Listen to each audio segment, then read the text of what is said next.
मिनश्शैतानिर्रजीम बिस्मिल्लाहिर्रहमानिर्रहीम अस्सलामु अलैकुम वरहमतुल्लाहि वबरकातुहू। डियर स्टूडेंट्स, आज जो हम टॉपिक पढ़ने जा रहे हैं उसका नाम है where there is a will there is a way. ये क्लास 3 का टॉपिक है, सब्जेक्ट इंग्लिश। इसमें एक ऐसे बच्चे की कहानी है जो बहुत ही गरीब था, लेकिन उसको पढ़ने का बहुत शौक था।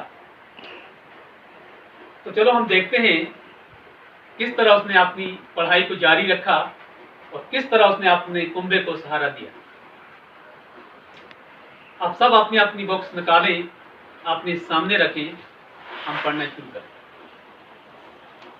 कम children, sit here, I will tell you a story of a child who worked very hard to study. आओ बच्चों यहाँ बैठो, मैं आपको एक ऐसे बच्चे की कहानी सुनाऊंगी जो पढ़ने में बहुत मेहनत करता था। अरे बच्चों, क्या कहती है कि आओ आप यहाँ बैठो, मैं आपको एक ऐसे बच्चे की कहानी सुनाऊंगी जो पढ़ने में बहुत मेहनत करता था। Grandma, Whose story is this? asked the child. बच्चों ने पूछा, दादी माँ ये किसकी कहानी है? This is the story of a boy who made it to the sky. ये एक ऐसे लड़के की कहानी है जिसने आसमान की बुलंदियों को छू लिया। Rafi was his name. उसका नाम रफी था।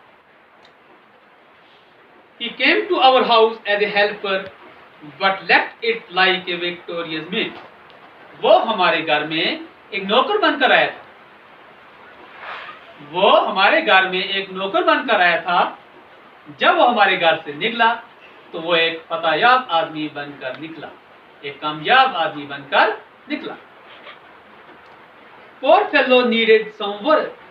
उस बेचारे को, उस गरीब लड़के को नौकरी की तलाश थी, नौकरी की जरूरत थी, काम की जरूरत थी। He had no father and his mother did not keep good health. उसका बाप ही नहीं था और जो उसकी माँ थी उसकी सेहत अच्छी नहीं रहती थी। उसका बाप भी नहीं था और उसकी जो माँ थी उसकी सेहत भी खराब रहती थी। He had 2 younger siblings. उसके 2 बहन भाई थे। He was only 10 when his father left him. वो सिर्फ 10 साल का था जब उसका फादर उन्हें छोड़कर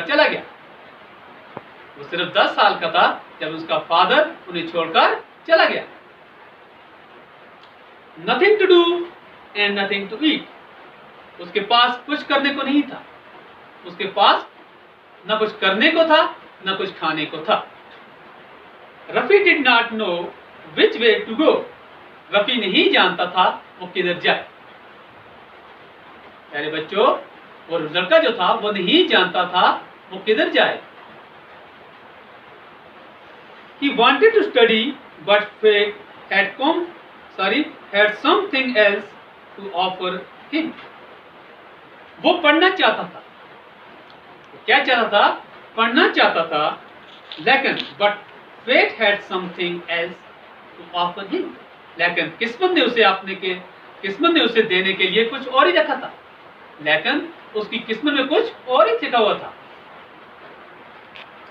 Rafi was studying in 4th standard. Rafi 4th class में पढ़ रहा था when he had to leave his school to support his family. जब उसने अपने कुंबे को सहारा देने के लिए स्कूल छोड़ा, तो रफी उस दौरान 4th क्लास में पढ़ रहा। It was only a few bucks he earned that helped the family to survive. ये कुछ पैसे ही थे जो उसके कुंबे को जिंदा रख सकते थे। ये कुछ पैसे ही थे जो उसके कुंबे को जिंदा रख सकते थे। He joined a carpenter shop. He joined a carpenter shop where he cleaned the cars and prepared tea for his master. उसने क्या किया, कारों की जो मरम्मत करने वाली दुकान थी उसमें नौकरी कर ली। उसने कारों की मरम्मत करने की एक दुकान में नौकरी कर ली। Where he cleaned the car, वहां क्या करता था वो, कारों को साफ करता था। एंड प्रिपेयर्ड टी, और चाय बनाता था फॉर हिज मास्टर, अपने मालिक के लिए। The master gradually began to train him in mechanical, मालिक ने आस्ता आस्ता उसे मशीनी कारीगरी सिखलाना शुरू कर दिया। क्या कर दी उसने, मशीनी कारीगरी सिखलानी शुरू कर दी। He missed his schools, his class, his books and friends. उसको अपना स्कूल, अपनी क्लास, अपनी किताबें और अपने दोस्त बहुत याद आया करते। उसको अपना स्कूल, अपनी क्लास, अपनी बुक्स यानी अपनी किताबें और अपने दोस्त बहुत याद आया करते। The hands which should have held pen were blackened with grease. जिन हाथों में आज कलम